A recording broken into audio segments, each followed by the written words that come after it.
sama oleh sekonden Rusia yaitu Tiongkok dalam perang di Taiwan adalah diawali bukan dengan langkah militer. Namun apa langkahnya? Drill pasukan sudah dilakukan, namun mobilisasi massa seperti yang dilakukan oleh Rusia 6 bulan sebelum penyerangan dengan meletakkan tentara di perbatasan Belarusia dan Rusia Barat belum dilakukan oleh Tiongkok. Dari satelit Kementerian Pertahanan Amerika yang sengaja dipublikasikan, memperlihatkan tidak ada gelar pasukan Tiongkok secara masif mendekati Taiwan. Jadi pertanyaannya, jadi perang nggak nih? Sebelum kita melanjutkan informasinya, kita membahas sebentar tentang video narasi cara cerdas bernegara. Bersama nih Bosman menginfokan bahwa video Bosman di YouTube baru di view 248 juta. Kalau satu orang melihat 20 kali video, maka informasi tadi baru masuk ke sekitar 12 jutaan manusia Indonesia. Katakan hanya 50% yang menerima konsep tersebut, alias baru 6 juta manusia Indonesia yang menerima konsep 1 MMT, yaitu deposito tanpa bunga, printing money berbasis natural resources dan project, de-dolarisasi, lepas dolar, ganti emas sebagai alat transaksi dan alat tukar.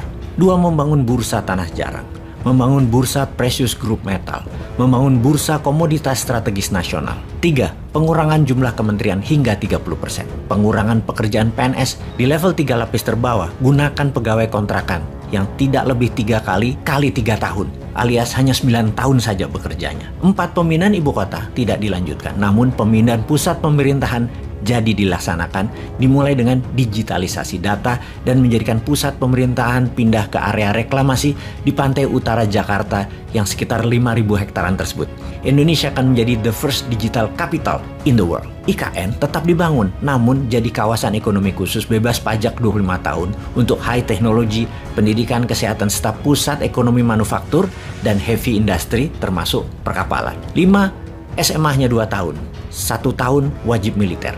Jumlah tentara dikurangi 30%, jumlah polisi dikurangi 30%, menjadi tentara dan polisi bergaji besar dan sangat modern serta profesional. Sisi perjuangan rakyat semesta adalah dengan kekuatan wajib militer yang akan menjadikan angkatan kelima dalam bela negara setelah TNI dan Polri. 6 dan lain selanjutnya. Target sampai tahun 2027, 2 miliar viewer atau pencapaian informasi lebih ke 100 juta manusia Indonesia. Jadi kita titip kepada Oppo, titip pesan, pastikan Indonesia masih utuh di tahun 2027. Karena kayaknya perpanjangan jabat 3 periode adalah opsi terkuat ketimbang Pilpres di 2024. Demikian, salam dari New Mind Army. Oh iya, sebagai catatan tambahan, YouTube dan IG Bosman kena shadow ban sehingga penambahan member, subscriber, atau follower terhalang. Bahkan nonton video di YouTube tidak jalan di rekomendasi. Menonton YouTube harus masuk ke channel Bosman. Demikian juga di IG, harus masuk ke halaman IG karena informasi tidak jalan dan tidak bisa di-follow. Demikianlah akun sosmed kalau dipantau oleh lembaga anti kebenaran.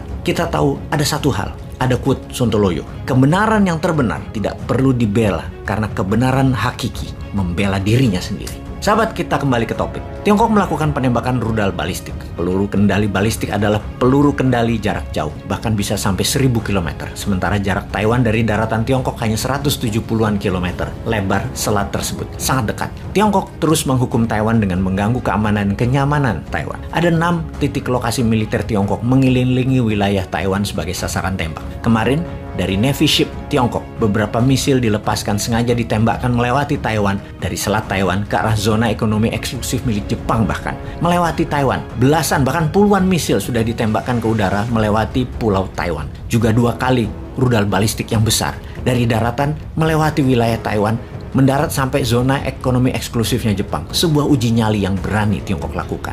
Langkah pertama dilakukan Tiongkok menghukum Taiwan adalah memiliterkan Taiwan Strait atau menjadikan selat Taiwan zona militer, zona perang. Ada 13 kapal perang laut dan 68 pesawat jet tempur serta 10 bomber latihan sepanjang selat Taiwan. Kemudian ada 6 titik di keliling Taiwan yang ditembaki misil dan rudal balistik selama sudah seminggu ini. Misil ditembakkan berkali-kali dari daratan Tiongkok. Jepang murka pada Tiongkok karena rudalnya setidaknya ada 5 masuk wilayah Jepang kemarin. Tsai Ing-wen, Presiden Taiwan, beda pendekatan dengan Zelensky di sisi lain yang mencari NATO atau Amerika. Tsai, Presiden Taiwan, lebih membangkitkan semangat dalam negeri Taiwan dengan mengatakan inilah masa yang ditunggu oleh kita, mendemokrasikan Tiongkok, melepas Tiongkok dari jajahan komunis. Sebuah perjuangan 100 tahun sejak tahun 1927 yang dilakukan oleh bapak bangsa Taiwan Chiang Kai-shek yang lama memperjuangkannya. Semangat Taiwan adalah semangat penaklukan, semangat perang menyerang. Namun, adakah senjatanya? Taiwan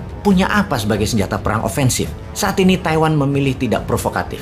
Taiwan memilih langkah rasional. Tidak ada gelaran militer, namun rakyat sudah latihan menyelamatkan diri, termasuk memindahkan banyak aset bisnis mulai minggu ini ke Singapura. Waduh. Kalau sudah bicara Singapura, ini yang New Mind iri banget dengan pemimpin dan cara bernegaranya Singapura. Kita sudah terinform di channel Bosman sejak tahun lalu bahwa ada seribuan konglomerat Tiongkok atau bilioner atau milioner KW2, KW3 yang pindahkan asetnya ke Singapura. Membuat kalau Anda orang kaya di Singapura mau beli Rolls Royce harus inden 2 tahun baru dapat jatah di Singapura. Karena orang kaya baru pindah hampir 1.000 keluarga. Sama juga dengan Turki yang sudah memindahkan seratusan pengusaha kaya Rusia konco Putin. Dan sekarang Taiwan memindahkan bisnisnya juga ke Singapura. Feng, Facebook, Amazon, Netflix, Google Taiwan sudah ke Singapura. Juga pengusaha Taiwan lainnya sudah main 2 bahkan 3 kaki selain di Taiwan.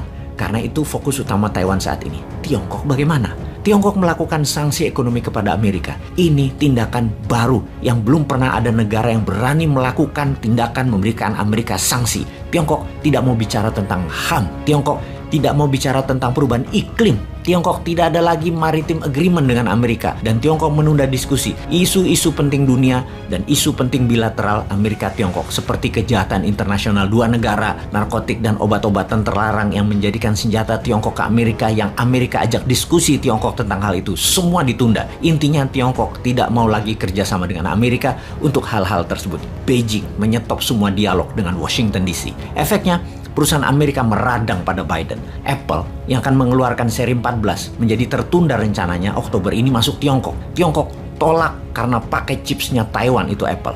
Padahal Tiongkok pasar terbesar dari Apple. Ketegangan makin meningkat di Taiwan, Tiongkok dan Amerika. Dan kalau Indonesia sadar, peluang kita banyak banget Indonesia itu. Duh, bagaimana yang ngingetin yang di atas itu? Jangan kampanye terus, woi.